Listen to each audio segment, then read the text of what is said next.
Hi hello ನಮಸ್ತೆ friends, ಎಲ್ಲರೂ ಹೇಗಿದ್ದೀರಾ? ಚೆನ್ನಾಗಿದ್ದೀರಾ ಅಂತ ಭಾವಿಸ್ತಾ ನಾನು ಕೂಡ ತುಂಬ ಚೆನ್ನಾಗಿದ್ದೀನಿ. ಸೊ ಇವತ್ತು ಒಂದು ಒಳ್ಳೆ ರೆಸಿಪಿ, ಅದು ವೆಜಿಟೇಬಲ್ನ ಒಂದು ಒಳ್ಳೆ ರೆಸಿಪಿ ಜೊತೆ ಬಂದಿದ್ದೀನಿ. ಅದೇನಪ್ಪ ಅಂತ ಅದೇ ಅವರೆಕಾಳಿನ ಪಲ್ಯ. ಸೊ ನೋಡ್ತಿರ್ಬೋದು, ಇದು ಅವರೆಕಾಳು ಅಂತಂದರೆ ಬರೀ ಅವರೆಕಾಳು ಅಷ್ಟೇ ಬರುತ್ತೆ. ಬಟ್ ನಾವು ಇದಕ್ಕೆ ಏನಂತೀವಪ್ಪ ಅಂದರೆ, ಇದಕ್ಕೆ ನಾವು ಅಂಬ್ರಿಕಾಳು, ಓಕೆ, ಅಂಬ್ರಿಕಾಳು, ಅಂಬ್ರಿ ಚಟ್ನಿ, ಸೊ ಈ ಥರ ನಮ್ಮ ಕಡೆ ಎಲ್ಲ ಕರೀತಾರೆ. ಸೊ ಇದನ್ನು ನಾನು ಈ ಥರ ಕೈಯಿಂದನೇ ಕಟ್ ಮಾಡ್ಕೊಳ್ತಾ ಇದ್ದೀನಿ, ಚಿಕ್ಕ ಚಿಕ್ಕ ಪೀಸ್ಗಳನ್ನಾಗಿ.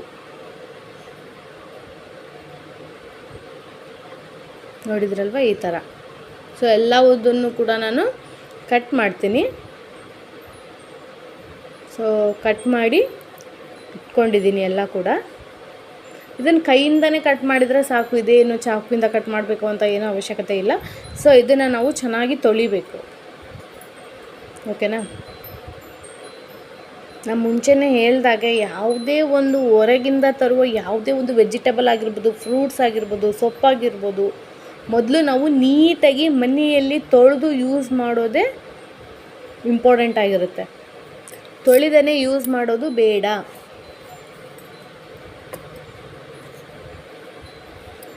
ಓಕೆ, ಸೊ ಈ ಥರ ಕೈಯಿಂದ ಸ್ವಲ್ಪ ತೊಳಿಬೇಕು, ತಿಕ್ಕಿ ಒಂದು 4-5 ಸಲ ತಿಕ್ಕಿ ತೊಳಿಬೇಕು ಈ ಥರ. ಅದರಲ್ಲಿರುವಂಥ ಚಿಕ್ಕ ಚಿಕ್ಕ ಕಸಗಳಾಗಿರ್ಬೋದು, ಚಿಕ್ಕಂಥ ಕೆಸರು, ಮಣ್ಣು, ಇದೇನೇ ಇದ್ದರೂ ಕೂಡ 1-2 ಸಲ ತೊಳಿಲೇಬೇಕು ಕಂಪಲ್ಸರಿ. ಸೊ ತೊಳೆದಿಟ್ಕೊಂಡಿದ್ದೀನಿ ನಾನು. ಇದನ್ನು ಪಲ್ಯ ಮಾಡೋದಕ್ಕಿಂತ ಮುಂಚೆ ಸೊ ನಾವಿದನ್ನು ಕುದಿಯೋಕೆ ಅಂತ ಇಡೋಣ, ಓಕೆನಾ. ಈಗ ನಾನು ಇನ್ನೂ ಪಲ್ಯ ಮಾಡ್ತಾಯಿಲ್ಲ, ಬರೀ ಇದನ್ನು ಕುದಿಯೋಕೆ ಅಂತ ಇಡ್ತಾಯಿದ್ದೀನಿ. ಸೊ ಇದಕ್ಕೆ ನಾನೊಂದು ಮಗ್ಗಷ್ಟು ನೀರು ಹಾಕಿದ್ದೀನಿ. ಸೊ ಎಲ್ಲ ತೊಳೆದಿಟ್ಟಿರುವಂಥ ಕಾಳು, ಅದೇ ರೀತಿ ಒಂದು ಸ್ವಲ್ಪ ಅರಿಶಿನ, ಆಮೇಲೆ ಉಪ್ಪು ಸ್ವಲ್ಪ ಕಲಸಿ, ಇದನ್ನು ಯಾಕೆ ಈ ಥರ ಮಾಡ್ತಾಯಿದ್ದೀನಿ ಅಂದರೆ, ಸ್ವಲ್ಪ ಬೇಗನೆ ಕುದಿಯುತ್ತೆ, ಟೈಮ್ ಕೂಡ ತುಂಬ ತೊಗೊಳ್ಳಲ್ಲ, ಆಯಿತಾ. ಸೊ ಇದನ್ನು ಮುಚ್ಚಿಡ್ತಾ ಇದ್ದೀನಿ. ಅಷ್ಟರೊಳಗಡೆ ನಾವು ಇದಕ್ಕೆ ಏನು ಬೇಕೋ ತರಕಾರಿ ಅದನ್ನು ಕಟ್ ಮಾಡ್ಕೊಂಬಿಡೋಣ. ಇಲ್ಲಿ ನಾನು 2 ಟೊಮೆಟೊ ತೊಗೊಂಡಿದ್ದೀನಿ, ಒಂದು ಬಿಗ್ ಸೈಜ್ದು, ಒಂದು ಸ್ಮಾಲ್ ಸೈಜ್ದು, ಅದೇ ರೀತಿ ಒಂದು ಮೀಡಿಯಮ್ ಸೈಜ್ದು ಒಂದು ಈರುಳ್ಳಿನ ತೊಗೊಂಡಿದ್ದೀನಿ.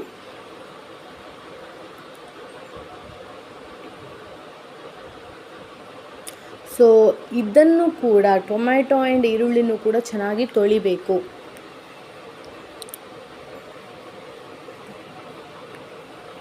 ಕ್ಲೀನಾಗಿ ತೊಳಿಬೇಕು,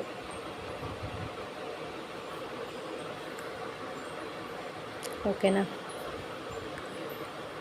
ಸೊ ಇಲ್ಲಿ ನಾನು ಈರುಳ್ಳಿನ ಚಿಕ್ಕ ಚಿಕ್ಕ ಪೀಸ್ಗಳನ್ನಾಗಿ ಕಟ್ ಮಾಡ್ಕೊಳ್ತೀನಿ.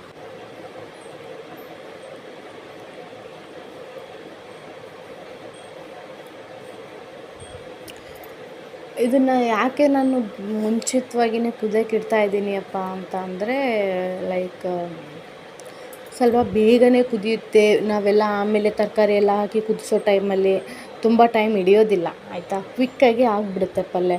ಇಲ್ಲ ಅಂತಂದರೆ ಅದು ಎಲ್ಲ ತರಕಾರಿಗಳೆಲ್ಲ ಹಾಕಿ ಆದಮೇಲೆ ಕುದಿಯೋಕ್ಕಿಟ್ರೆ ಅಪ್ಪ ತುಂಬ ಹೊತ್ತು ಬೇಕಾಗುತ್ತೆ ಕುದಿಯೋಕ್ಕೆ. ಸೊ ಇಲ್ಲಿ ನಾನು ಟೊಮೆಟೊ ಕೊಯ್ತಾ ಇದ್ದೀನಿ. ಈ ಥರ ಒಂದು ಗ್ರೀನ್ ಪಾರ್ಟ್ ಏನಿದೆ, ಇದನ್ನು ಯಾವಾಗಲೂ ಕಟ್ ಮಾಡಿನೇ ತೆಗೆದು ಸಪ್ರೇಟ್ ಮಾಡಿನೇ ನೀವು ಕಟ್ ಮಾಡಬೇಕು. ಯಾಕಂದರೆ ಆ ಒಂದು ಗ್ರೀನ್ ಪಾರ್ಟಲ್ಲಿನೇ ಸೊ ಚಿಕ್ಕ ಚಿಕ್ಕ ಕಸರುಗಳು ಕುತ್ಕೊಂಡಿರ್ತವೆ, ತೊಳೆದ್ರೂ ಕೂಡ ಹೋಗಲ್ಲ ಅದು. ಸೊ ಹಂಗಾಗಿ ಆ ಗ್ರೀನ್ ಪಾರ್ಟ್ ಅನ್ನೋದೇನಿದೆ ಅದನ್ನು ತೆಗೆದುಬಿಡ್ಬೇಕು.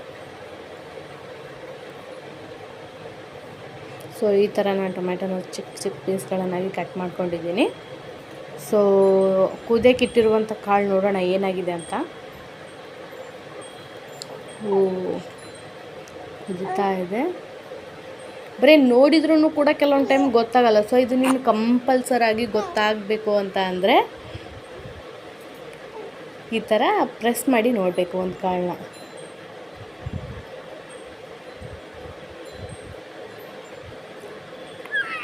ಸೊ ಇದು ರೆಡಿ ಆಗಿದೆ. ನನ್ನ ಚಿಕ್ಕ ಮಗಳು. ಸೊ ಇದಕ್ಕೇನೇನೆಲ್ಲ ಬೇಕು ಅಂತ ಅಂದರೆ, ಸೊ ಅರಿಶಿನ, ಕರಿಬೇವು, ಖಾರದ ಪುಡಿ, ಟೊಮೆಟೊ, ಈರುಳ್ಳಿ, ಕೊತ್ತಂಬರಿ, ಅಷ್ಟು ಉಪ್ಪು, ಎಣ್ಣೆ. ಸೊ ನೋಡಿ ಇದು ಹೇಗೆ ಮಾಡೋದಂತ. ಎಣ್ಣೆ ಹಾಕ್ತಾಯಿದ್ದೀನಿ ನಾನಿಲ್ಲಿ ಒಂದು ಅರ್ಧ ಕಪ್ಪಷ್ಟು.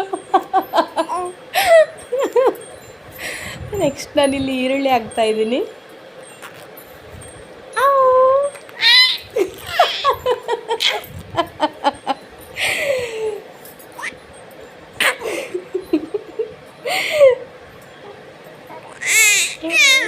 ಆ್ಯಕ್ಚುಲಿ 4 months ಬೇಬಿ ಇದು. ಸೊ ಇವತ್ತೇ ಈ ಥರ ಇಷ್ಟೊಂದು ಧ್ವನಿಯಲ್ಲಿ ಆವಾಜ್ ಮಾಡ್ತಾ ಇರೋದು ಇವಳು. ಸೊ ನೆಕ್ಸ್ಟ್ ನಾನು ಇಲ್ಲಿ ಟೊಮೆಟೊ ಹಾಕ್ತಾಯಿದ್ದೀನಿ. ಸೊ ಚೆನ್ನಾಗಿ ಕಲಿಸ್ಬೇಕು.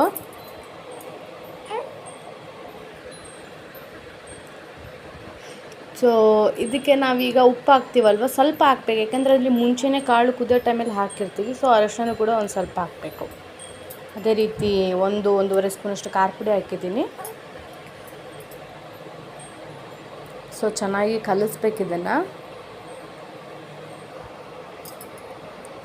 ನಾನು ಯಾವ ಥರ ಎಲ್ಲ ಮಾತಾಡ್ತಾ ಇದ್ದೀನಿ ಆ ಥರ ಅವಳು ಆಗ್ತಾ ಇದ್ದಾಳೆ ಇಲ್ಲಿ.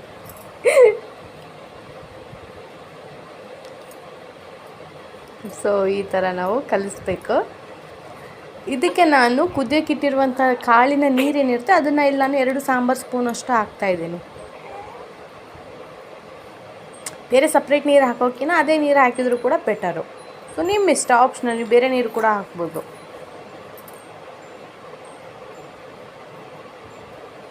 ನೆಕ್ಸ್ಟ್ ಇದಕ್ಕೆ ನಾನು ಕುದಿಸಿ ಇಟ್ಟಿರುವಂತಹ ಕಾಳನ್ನು ಹಾಕ್ತೇನೆ. ಮತ್ತು ಅದರಲ್ಲಿರುವಂಥ ಅಷ್ಟು ನೀರನ್ನು ಹಾಕೋಕ್ಕೆ ಹೋಗಬೇಡಿ. ಯಾಕಂದರೆ ಆಲ್ಮೋಸ್ಟ್ ಸೊ ಒಂದು 95% ಅದು ಕುದ್ದೇ ಬಿಟ್ಟಿರುತ್ತೆ. ಓಕೆನಾ? ಸೊ ಸ್ವಲ್ಪ ನೀರು ಹಾಕಿದರೆ ಸಾಕು.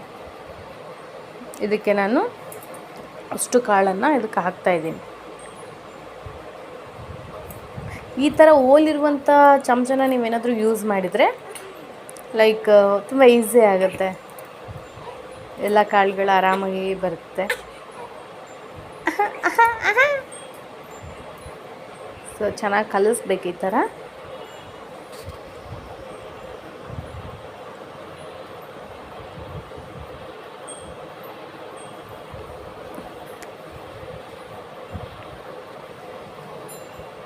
ಸೊ ಇದನ್ನು ನಾನು ಒಂದು 3 ಮಿನಿಟ್ಸು ಕುದಿಯೋಕ್ಕಂತ ಇಡ್ತೀನಿ. ಸೊ ನೋಡೋಣ. ಓಕೆ, ಕುದ್ದಿದೆ ಎಲ್ಲ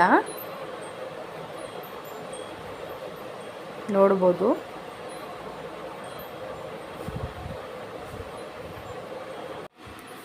ನಾವು ನಮ್ಮನೇಲಿ ಇದೇ ಥರ ಮಾಡಿಕೊಂಡು ತಿನ್ನೋದು. ಸೊ ತುಂಬಾ ಅಂದರೆ ತುಂಬಾ ರುಚಿಯಾಗಿ ಇದ್ರ ಕಾಳುಗಳಿರುತ್ತಲ್ಲ, ಸೊ ಸಖತ್ತಾಗಿ ಟೇಸ್ಟ್ ಕೊಡುತ್ತೆ.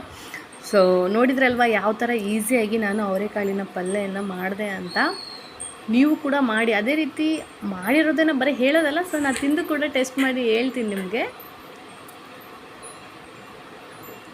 ಇವತ್ತು ನಾವು ಚಪಾತಿ ಮಾಡಿದ್ವಿ. ಸೊ ಹಾಗಾಗಿ ಚಪಾತಿ ಜೊತೆನೇ, ಯಾಕಂದರೆ ಶ್ರಾವಣ ಅಲ್ವಾ, ಸೊ ರೊಟ್ಟಿನ ಮಾಡ್ತಾ ಇಲ್ಲ ಮನೆಯಲ್ಲಿ, ಚಪಾತಿನೇ ಮಾಡಿದ್ದು. ಟೇಸ್ಟ್ ಮಾತ್ರ ಸಖತ್ತಾಗಿದ್ದು, ಸಖತ್ ಕಾಂಬಿನೇಷನ್ ಕೂಡ ಇದೆ. ಸೊ ನೀವು ಕೂಡ ಟ್ರೈ ಮಾಡಿ. ಅದೇ ರೀತಿ ನನ್ನ ಒಂದು ರೆಸಿಪಿ ನಿಮಗೆ ಇಷ್ಟ ಆಗಿದ್ದರೆ ಲೈಕ್ ಮಾಡಿ, ಅದೇ ರೀತಿ ಸಬ್ಸ್ಕ್ರೈಬ್ ಮಾಡಿ, ಅದೇ ರೀತಿ ಬೆಲ್ ಐಕಾನ್ನ ಕ್ಲಿಕ್ ಮಾಡೋದನ್ನು ಮಾತ್ರ ಮರಿಬೇಡಿ. Thanks for watching. Take care.